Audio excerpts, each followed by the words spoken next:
Eto na, yung magpapaliit ng aking belt bag. Eto, yung belt bag. Ayan.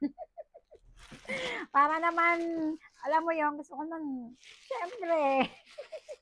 O eto, di ba? Ayun, no, nakikita ko ito madalas eh, yung ginaganong ganun, no? Tapos may nakahila siyang ganoon. Sabi ko, mura lang pala yun. Nakala ko mahal.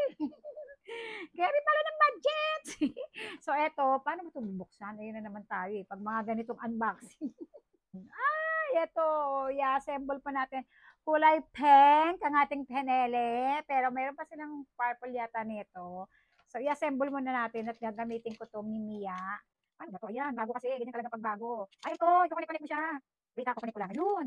Oh, holy hoop. Pero ano, tawag dito, ito yung holy hoop na upgraded na. Hindi kagaya ng holy hoop ng mga bata tayo. Ito ay malaking tulong sa atin. Pwede ka magawas nito yata eh. Ayan, meron silang ganyan i-box pala to. O tama, installation. Ayan o. Sinama talaga nila installation guys.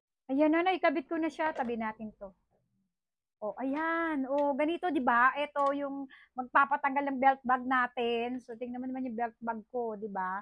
Ayan oh, ito dito ako nahihiwagaan eh.